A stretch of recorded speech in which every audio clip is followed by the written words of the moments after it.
A very warm welcome to yet another episode of bringing to you the stories, the journeys of leaders in Sri Lanka who have made a great impact around them as well as in the industry, the sector that they represent. So today too, we have one such exceptional, brilliant individual. Now today, we are here at CINEC'S campus, and CINEC'S campus is one of the leading private educational institutions in Sri Lanka. So joining us here today is the president of CINEC'S campus, Captain Ajith Peiris. He started off his career as a seafarer, and when he was only 28 years old, he became a captain. Then later on, he joined the Sea Line Shipping Limited, and now he serves as the executive chairman of Sea Line Group of Companies. Thank you for joining us here today, sir. We are thrilled to have you here. Thank you. Without further ado, let's dive right into the discussion. So there is a great story behind this, behind your successes, and it has a humble beginning. So I'd like to start off the discussion with the very beginning. So can you share with us the story of your early career at sea? And I'm sure you've had a lot of experiences that shaped this journey where you became the leader you are today. Yes, thank you. Thank you for giving me this opportunity. I think it all started in early 1970s. When I was still schooling, there was this socialist government which was ruling Sri Lanka at that time. Made a decision to remove a certain segment of officers from the Sri Lanka Transport Board, where my father was one of the area managers. That prompted me to look at, finding an employment to support the family. So I was looking around, and then of course my parents were never encouraged me to find an employment. They wanted me to pursue my studies, so that their wish was to send me to the university because I was little good in studies at that time, and also I was good in sports. I was playing for All College, first 11, and then they wanted me to continue that as well. But my intention was looking at supporting the family, and I got an opportunity to talk to one of my neighbors who was one of my friends who had joined Ceylon Shipping Corporation as a cadet on a ship, and he told me about the sea carrier and the prospects and the good lucrative opportunities that we have. And still, at that time with the socialist government, there were all restrictions in, foreign goods and things like that. It was also attractive in that sense also. So then I decided to join the sea, but completely against my parents' wishes. Somehow I convinced my mother to convince my father to agree to apply for this post of a cadet officer on ships at Ceylon Shipping Corporation. So then when I went for the interview also, I think did quite well, and the interviewers asked me why I want to quit studies and also the sports and join the ship.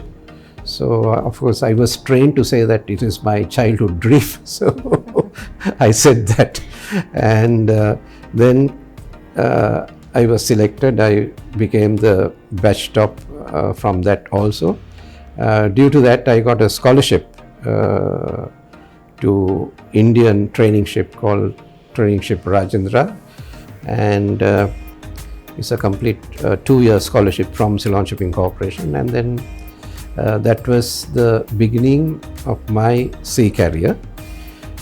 So after serving 2 years on the training ship, I came back and joined Ceylon Shipping Corporation and completed all my exams It was second officers, chief officers and the ship captains within the shortest period possible.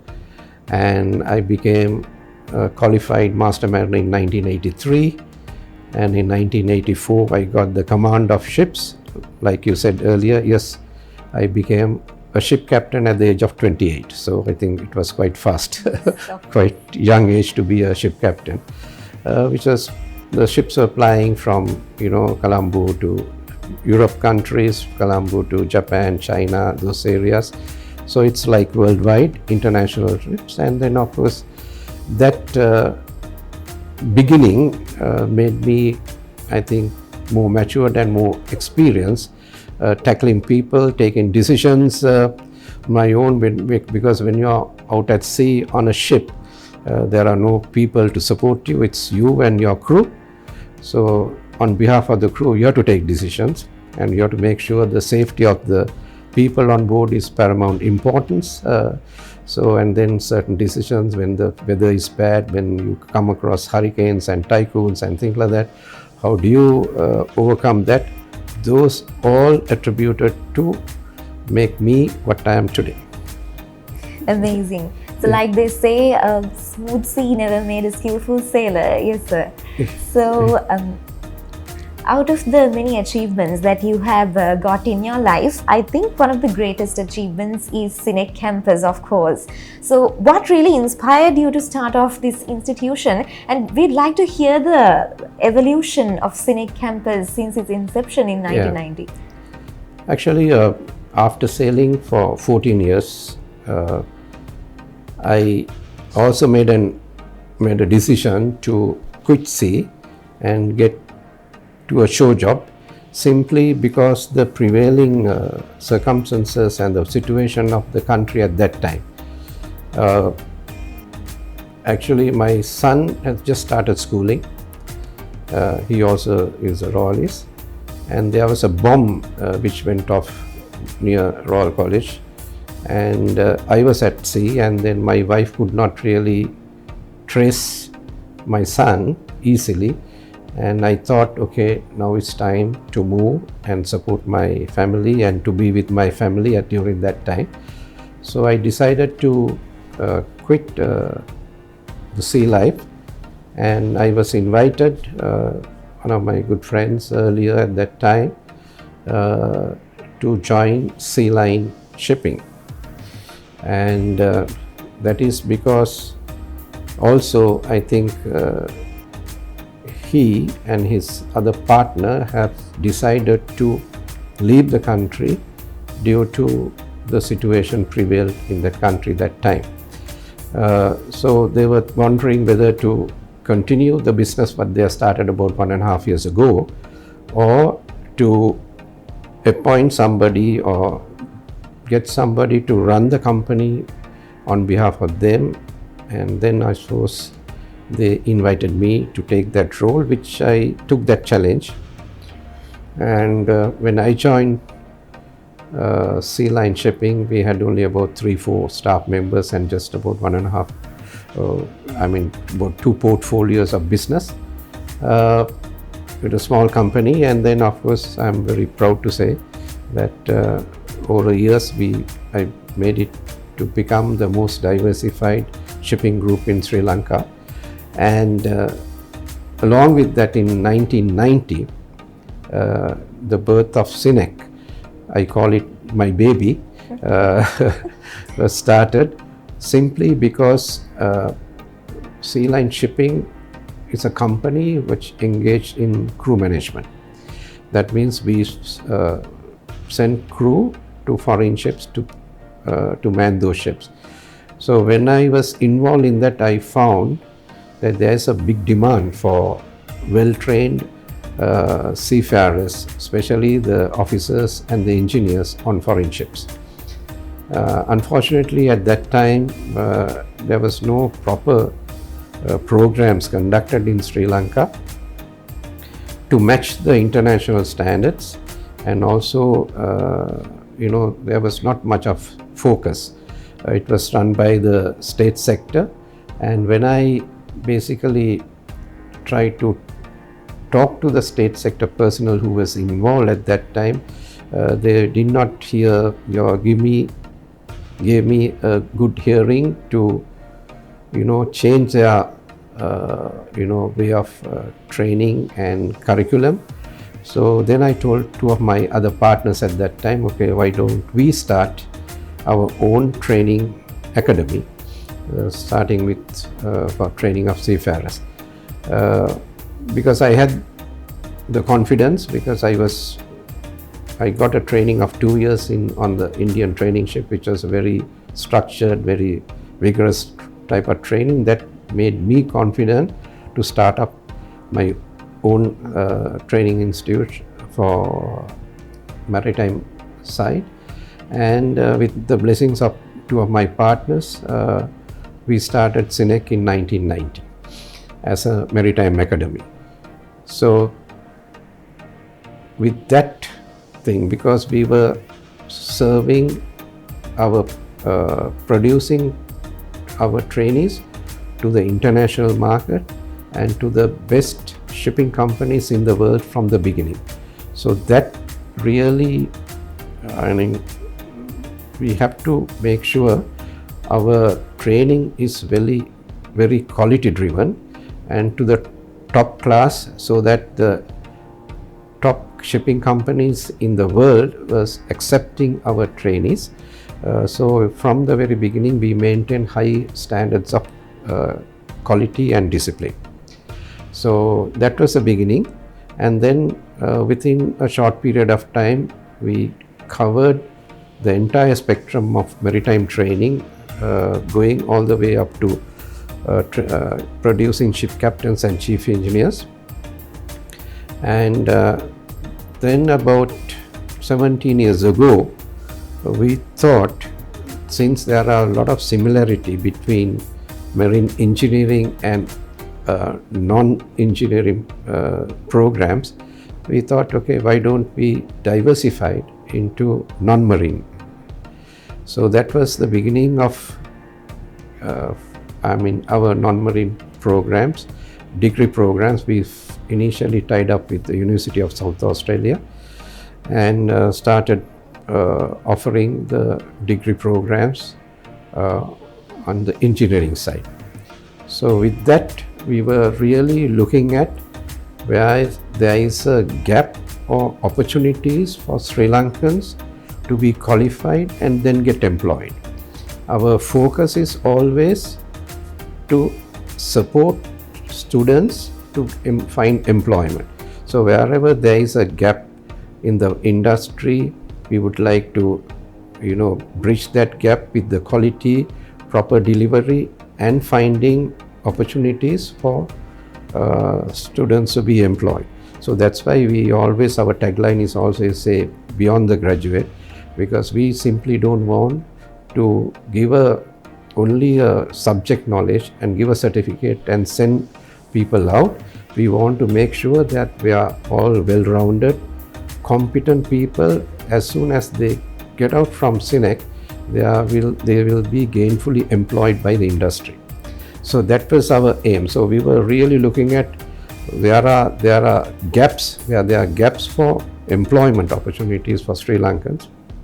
So that's why all our diversification from marine to others was really looking at supporting students to find employment and professional jobs.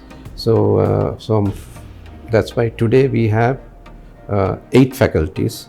Apart from two maritime faculties, we have engineering and technology, we have management and social sciences, we have education and humanities, we have health sciences, we have sciences, and we have computing.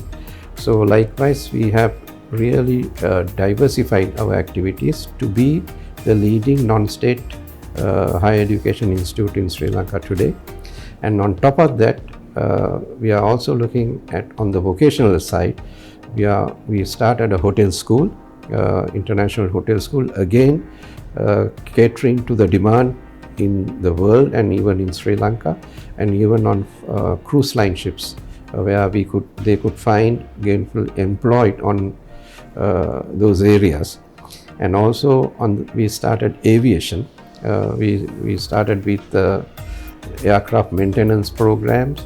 That's why you see aircraft is here for them to have practical experience.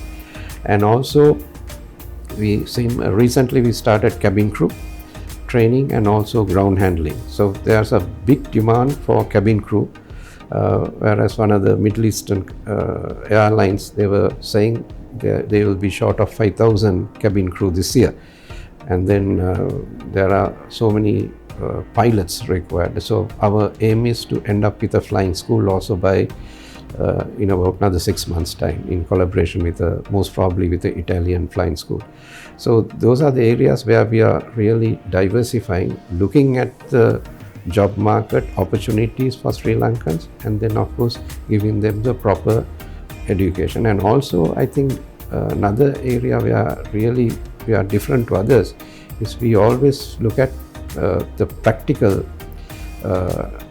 giving the practical exposure, hands-on experience for our students. Even somebody doing a degree in engineering, they have to get onto the workshops, do the lathe machines and work welding and all sort of areas, so that we are not shy of investing on equipment, so that they are well-rounded, work-ready graduates when they leave CINEC.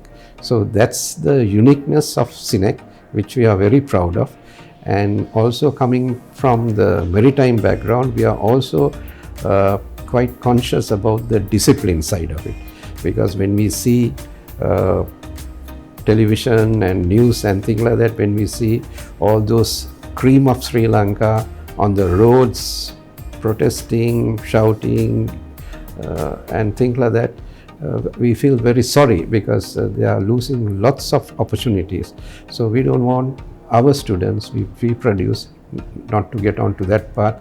We will take care of them, we guide them, we will make sure they will be gainfully employed at the end of the day and look after their families, support the industry, finally look after our own country.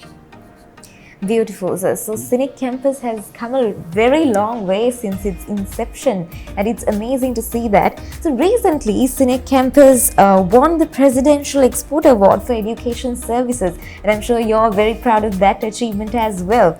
And since you talked about maintaining the high standards of quality, I think this is the perfect evidence to show that you have maintained that standard of quality throughout. So what do you think are the key factors behind this amazing success? Actually, the Presidential Award for Export Sector in Education, our aim is actually, I'm very proud of to be a Sri Lankan. I would like to do my best for our country. Actually, I think in late 90s or early 2000, when a magazine from UK interviewed me and asked me, when the country is in this situation, how did you manage to progress your company to this status from scratch? So I said, it's simple, because I was focusing on what I have to do for my country, rather than some people, they fled the country, and some people were just criticizing and doing nothing about it. But I thought we should really support the country by doing whatever is required by me for the sake of the country. So we focused on developing the business, finding employment, training people, and supporting the Sri Lanka economy, so that the people who are fighting the terrorists could fight and get their arms and ammunition through the economy, the monies that we, support the country. So similarly, when it comes to our students, we don't like to see a brain drain. So that is one reason why we train people for the international market, so that they are gainfully employed and send money to Sri Lanka and still remain as Sri Lankan. So especially like on the maritime side, you join a ship, you sail for about 6-7 months or 10 months maximum, come back to Sri Lanka, but during that time you are earning Sri Lanka, earning US dollars, bringing foreign exchange to the country. So right now, through the seafaring, I think we are basically sending about $500 million per annum, and we have a target of making it 1.5 billion that I have already given that proposal to the government, and the government is fully supportive of that. So we want to increase the number of seafarers, active seafarers, which is about 16,000 in Sri Lanka today, to 50,000. So those are the things what we are doing to bring in foreign exchange in terms of that's why the export awards. At the same time, we would like to stop the draining of our foreign currency to outside when students go abroad for foreign qualifications. So then that is the reason where we are doing all the foreign qualifications here in Sri Lanka. So the students will remain in Sri Lanka, save foreign exchange, but they will get the foreign qualifications. So all the foreign programs what we are doing here, they don't have to really go. They have the option to go, but it's not necessary like any other institution. They will have 2+2 or something like that. But all the 4 years they can do here and get a foreign certificate, and then of course they will be gainfully employed also. So that is one other area where we would like to support Sri Lankan by way of getting the foreign exchange. And the other thing is, when we are offering foreign degrees in Sri Lanka, we could attract the neighboring countries. For instance, we are offering the UK degree here, and anybody from Bangladesh or Pakistan, Nepal or India or something, they don't have to go to UK. They can come to Sri Lanka, which is quite close, cheaper for them. At the same time, they will be having a better quality of life when they come to Sri Lanka from those countries. So that is another reason where we try to attract the foreign students here. So I am also heading one of the committees to explore that area. So I think that's the other reason why we have been awarded the Presidential Award, and we are proud that we are on the correct track to support the government of Sri Lanka and our own country.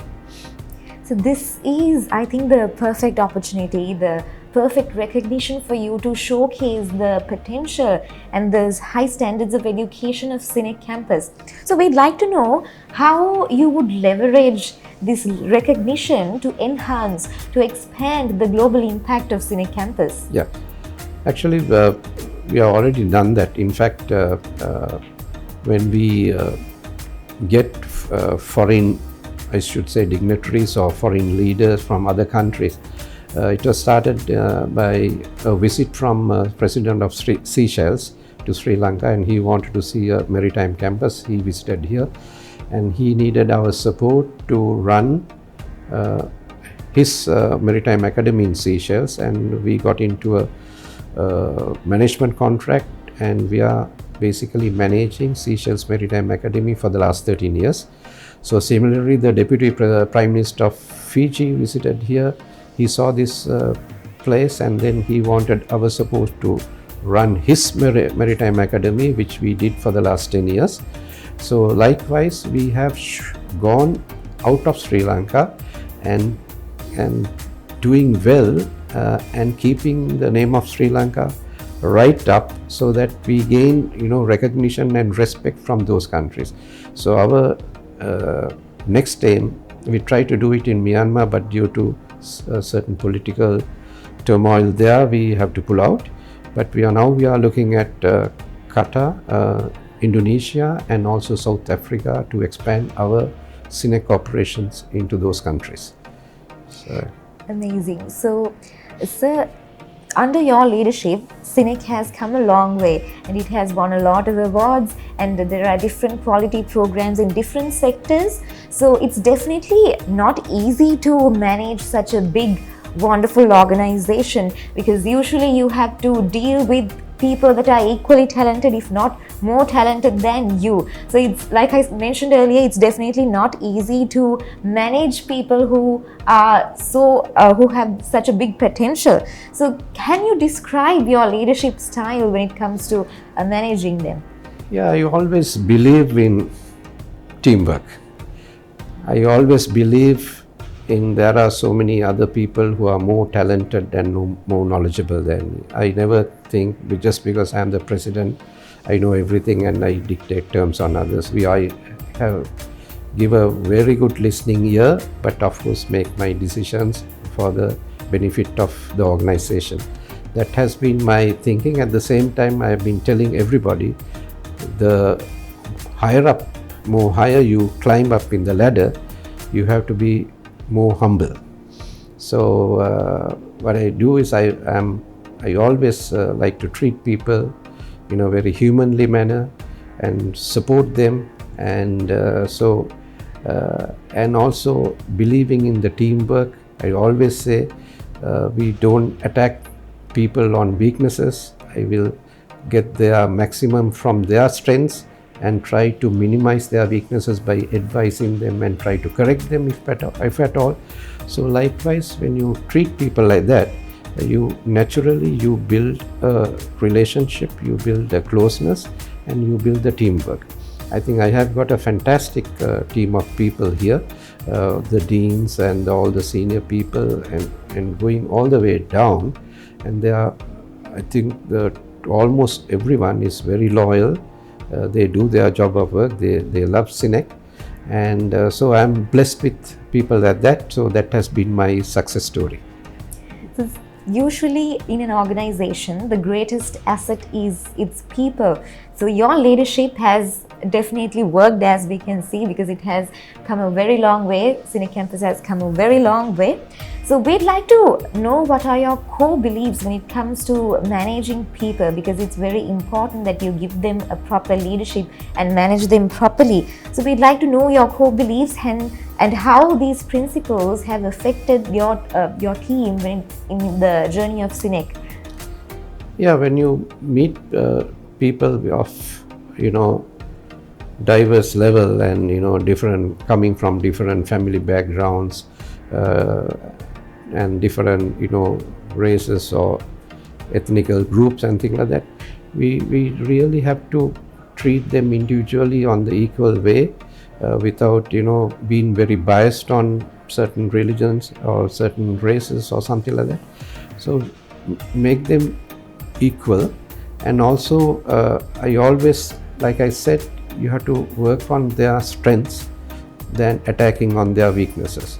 And then all the time I also have this tendency to look from their side of the story when it comes to a problem, rather than looking from my side. I'll say get into their shoes and see why they are acting or why they are saying like that, and then understand and then bring out a solution. So that sort of things when you do, and when they know that you are in concern, they are really true in looking after them, they will come out and be loyal. At the same time, they will do their best for the organization. So that is how I think I have basically portrayed myself, and that's my belief. That's the way I have been brought up, and doing things for the last, I should say, 60 odd years. I am 50 years in shipping. 1974 I joined a ship. Today is 2024, so 50 years in shipping. Not only sailing, but all aspect of shipping, including education. So that's the experience I have got. That's the way I have been dealing, and that's the way I have been treating people. So it has worked well for me and for the organization. So throughout this conversation, we saw how you managed to take CINEC this far in this journey, and you mentioned a lot of qualities that you have, things that you do to manage your team here at CINEC. We're heading on to the last question, and this is the question that I'm most curious about. What is your secret to success? I think my secret of success is you have to always think of doing things to improve. Like I will look at an industry where I am, and then I will look at the gaps which are there, so that to see whether I could do something to close that gap and improve the industry. So opportunity. I never believe in doing something which somebody else does and follow. So I always want to really look at things and do things differently, mainly focusing on closing gaps in the industry which are there.